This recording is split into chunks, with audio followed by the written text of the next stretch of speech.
Hey, what's up, guys? Happy Wednesday. I am here with another story time. If you don't know me, my name is Jen. Welcome to the channel. Go ahead and hit that subscribe button because I promise you will love it here.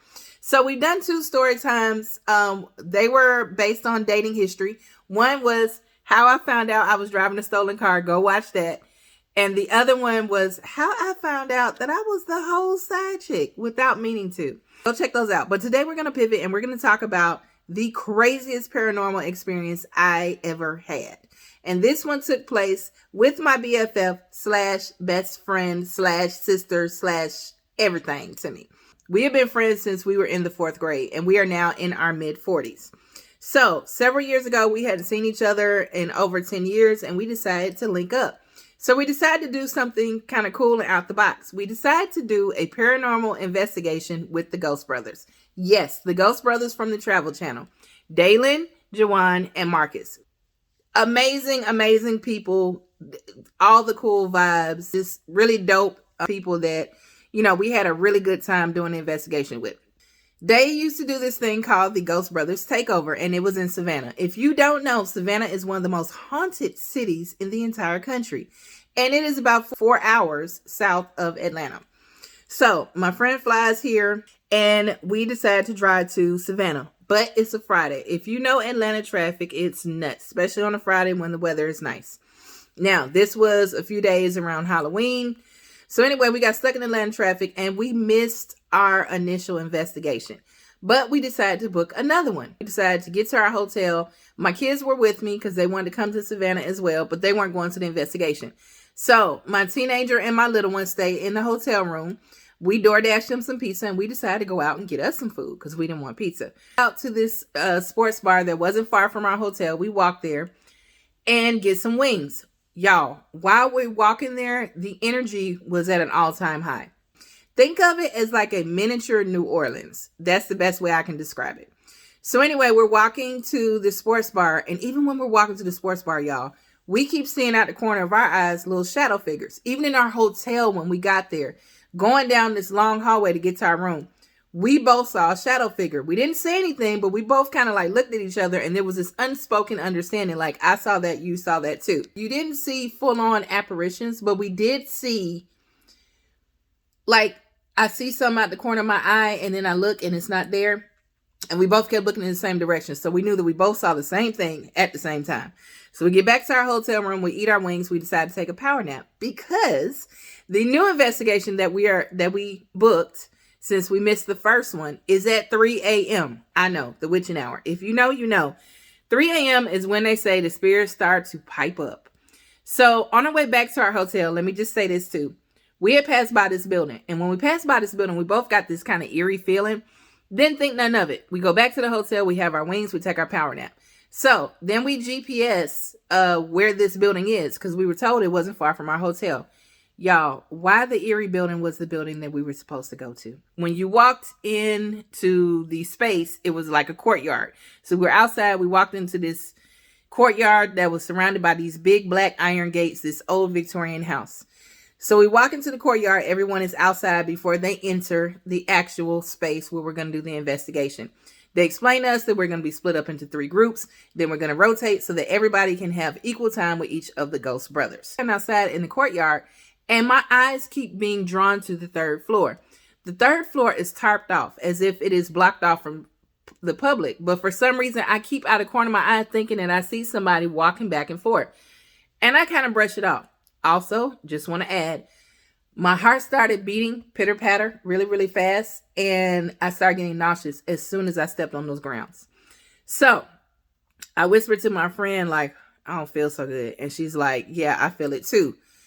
And we left it at that. So we go into the basement and they start doing a session with divining rods. If you don't know, divining rods are pieces of metal and they're kind of bent and you hold them in your hand and the long end, if they cross, that's a yes. If they don't cross, that's a no. But they're supposed to move on their own when you ask the spirits a question. Also, before entering any of this, before we even took off down the road to go to Savannah, we prayed that nothing would follow us home, that we would be protected, that we only want to be respectful to anything that we might encounter on this investigation. So they're doing the divining rods and we're getting a few answers here and there. And then everybody hears this big boom.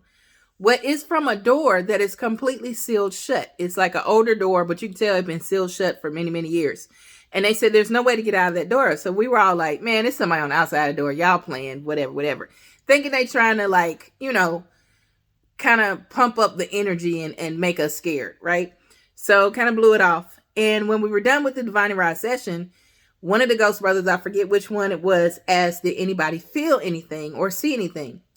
When we were standing there, my best friend kept nudging me in my side and like looking behind me. And I was like, not looking behind me, because there's nobody standing behind me. We were all the way at the back. Behind me is a rocking chair and a glass case. This glass case has artifacts in it, kind of like a museum setup. It has a picture of an older guy and it has these medical tools inside this case. So this space was actually used by a doctor that stayed in the said house that we were at. It was a carriage house owned by a prominent family, and they rented this space out, or this doctor used to use this space to do different procedures, right? The chair that was in the back was said to have been his rocking chair. When they asked, did anybody see anything, a lady from way across the room who could not have seen our interaction because the room is pitch black dark, she raises her hand because they've turned the lights back on at this time. And she says, well, I did see a large shadow figure behind the girl with the shaved head and the locks. I was the only one in there with my hairstyle, and she pointed directly at me. And I kind of glanced over at my sister, who is standing next to me, and she goes, The person that ran the space where we were at, which is called the Sorrel Weed House, y'all can Google it. It's a whole story behind it. Said, oh, that's the shadow man. He's about 7 feet tall and he shows up as just a dark shadow, but he's harmless.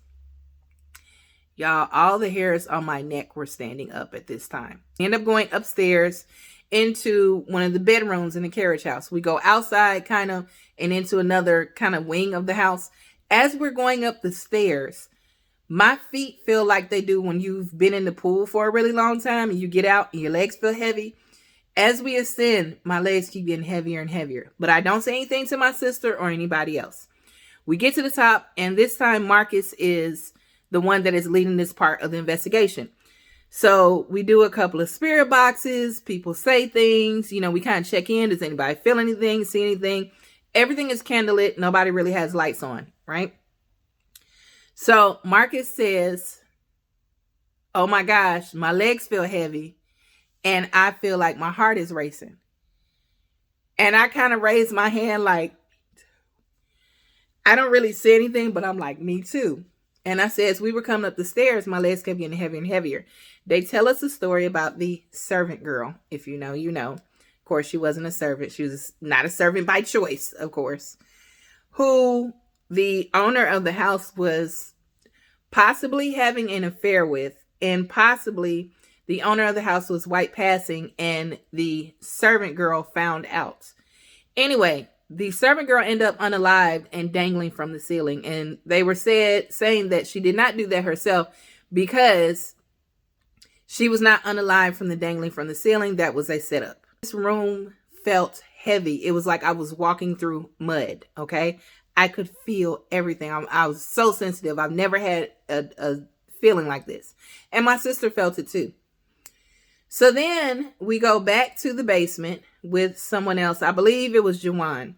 We go back to the basement and we do a couple of spirit box sections. A spirit box is this little device where they ask questions and then they will play it back, or sometimes it will spit out words. I think that's called an ovulus. We're doing these spirit box sessions and then they just kind of let us break off and kind of walk around the basement and look around. I've already had an encounter with this shadow figure. We're walking around and my sister has a little machine that kind of lights up if there's any type of interference, electronic energy, because they say that spirits bring electronic energy. She's holding it in her hand. It doesn't say anything, but just kind of lights up and beeps when things are elevated. We're walking around and we're not really walking together. We're kind of like, we're by each other, but we're not really walking together. So all of a sudden she grabs my arm. She's like, come here, put your hand right here. So I put my hand in this just void. It's just a space. And I kid you not, it wasn't a hallway, but there was like a break in the room and then there was a wall behind it. When I tell y'all, all I felt was this, like people walking past you really, really fast. Almost like if you're standing on the sidewalk of a crowded street and people are walking back really, really fast, you could just feel the energy. And we couldn't see anything, but just felt like people. And also, the air that we felt was cold. It was just like, come to find out from the person that runs the place that we were at, she said, oh, that's where the servants would walk back and forth when they were preparing food to take it upstairs to the parlor room to the owners of this house. So that was creepy. Again, all the hairs on my whole body are standing up at this point. I'm walking around and I'm thinking my sister's playing a joke on me, because the next thing I feel is like somebody do this. Not forcefully, not hitting me, but like somebody put their hand on my shoulder as if to say, you okay? Y'all, I about jumped out my skin. And I'm like, sis, that's not funny. As I turn around, I say, sis, that's not funny. I realize not only is she not near me, she is all the way on the other side of the room. When I reacted, Jawan comes over there and he's like, what just happened? And I was like, bruh, I think I just got touched. Y'all be careful about the power of the tongue, because you can speak things into existence. Because when we changed the investigation that we were going to go to, since we missed our initial appointment, the price was a little bit higher because it was a more in-depth investigation. I remember joking with my sister in the hotel room, and I told her straight up, man, for all this money, I better get touched or something. I spoke into existence. And my friend relayed this to, my sister relayed this to Jawan, who was like, yeah, you manifested that. And I'm like, holy crap. So the person that runs the place came over and was like, what just happened? And Jawan says, has anybody ever gotten touched? And she said, oh yeah, the doctor. Sometimes if someone has an affliction, he will touch them where the affliction is. Now, what I'm about to say next might just raise the hairs on the back of your neck. When I picked up my sister from the airport to even start this trip, I had had a bad night's sleep the night before. And my neck had a crook in it so bad. I don't know if it's crook or crick or whatever. But you know, I had the little kinked up neck, right? And so trying to drive and like turn, like my neck had been hurting that whole time. That is exactly the side where I felt somebody put their hand on my shoulder as if to say, you good? You okay? But the fact that, and the touch didn't scare me, but it was the fact that I thought it was my sister and nobody was around me because everybody else was on the other side of the basement. So that's the next thing that happened. The last thing that happened was we went upstairs to the parlor room. As we're going upstairs to the parlor room, there's a men's room and there's a women's room. Think of Victorian, where you have the big couches and the fireplace with like the big painted pictures above the fireplace. As we are going in there, my sister and I both feel something. And this is feeling of dread and doom and gloom all of a sudden. I look at her, she looks at me, and she was like, I don't know what that is. And I was like, I don't know what that is either. As we're coming around the corner, we see this little doll sitting on a couch. Now, one thing about me and her, she might love horror and horror movies, and I might love looking into paranormal stuff. But one thing we agree on, we do not fool around with dolls. We don't want to touch it. We don't want to be in the room with it. So we edge ourselves as far away from this couch where this doll is. Now, here's the thing. The doll doesn't look old. It almost looks like a prop. So we're like, that's creepy. As we turn back around when everybody lined up in the room and we're facing this way, we see another couch with an older looking doll sitting there. Now, she said, oh, that's what it is. It's that doll. So the first doll that we saw was like a prop. It looked newer and more modern. This other doll was like one of those porcelain creepy dolls that you see like in The Conjuring. Okay. So we all come in there. We're all in a circle. Very open space. We're all in a circle on the edges of the room. Like I said, my sister and I are as far away from that couch and that doll as possible. So they started talking about how the doll is haunted, this and the other. Do y'all want to take pictures? And maybe, we could share the pictures. So people are snapping pictures of this doll. And I have to admit, I snapped pictures of the doll too. I would never do that again. My sister's like, not gonna do it. One of the ladies, the lady who actually mentioned seeing the shadow man behind me in the basement, says, oh my God, I think I got something. I think I have a picture where one side, the doll's head is looking this way, and the other side, the doll looked like his head is rotated a little bit. So she's leaning over the couch by the doll, showing Dalen this picture in her phone. Everybody in the room hears this. And we all get quiet. And we're looking around like, what the heck is that? Because we're all standing in a circle. It's dim in there, but it's not dark. We can all clearly see each other. Nobody else is in the room but our group and Daylin and the tour guide for the place. Nobody's walking around. Nobody's even moving. We're all standing still. The only person that has moved is the lady that is now leaning over, trying to show her phone to Daylin at the couch. So when the lady walked over, she walked from in front of this desk. And I will insert a picture here. This is the desk right here. This desk is one of the original pieces of furniture. It's like a little chest type deal, right? So it is thick hardwood, that old school furniture like in your big mama's house. So nobody touched that desk because I kid you not, I was dead across from it. The door was open to the chest and ain't nobody touched it. So Daylin, of course, gets up and tries to debunk it right away. He gets up, he goes over to the chest, he closes it. When you close and he tries to open it back up, he really has to use his strength to open it back up because it's like stiff. It's like not just going to fall open. So he asked the tour guide, hey, anything ever happened with this chest? And she said, oh, probably Betsy was supposed to be the servant girl, and apparently she inhabited the doll. And they said that usually the doll sits inside of the chest. She said, even though the doll likes control, the doll does not like all eyes on her. When we were taking pictures, of course, everybody was looking at the doll. When the lady went to show said evidence to Daylin, that's when we heard the chest open. And everybody looked back over and it was open and nobody had been over there. The guy simply says to us, oh, she does that sometimes to take the attention off of her. And she said also, that's usually where I put her when I'm cleaning up. And she goes on to tell us a story about how one day she was cleaning up and she forgot to take the doll out and put it on the couch. She said she cleaned up, everything was closed. And she said, yes, that door is very hard to open. She said when she came back upstairs to start her tour, the doll was open, the door was open and the doll was sitting there staring out. So yeah, y'all, I got touched. There was a shadow figure behind me and we heard some bumps in the night and some doors open that we had not touched, opened, nothing. It was crazy. And like I said, even our hotel room, just going up and down the hall, me and my sister kept thinking that we saw a shadow figure. This is how I know it is confirmed. When we were leaving the next day for checkout, my oldest son, I think I might have been the last person out of the room. And my oldest son is grabbing his bag, puts it on his shoulder, just had like a little duffel. And I'll never forget, he looks back like that. And he looks back again and he's like, come on. And I'm like, what's wrong with you? Because at the end of the hall, it's the end of the hall. There's no more rooms. I think there's like maybe an ice machine. And then there's like a dead end.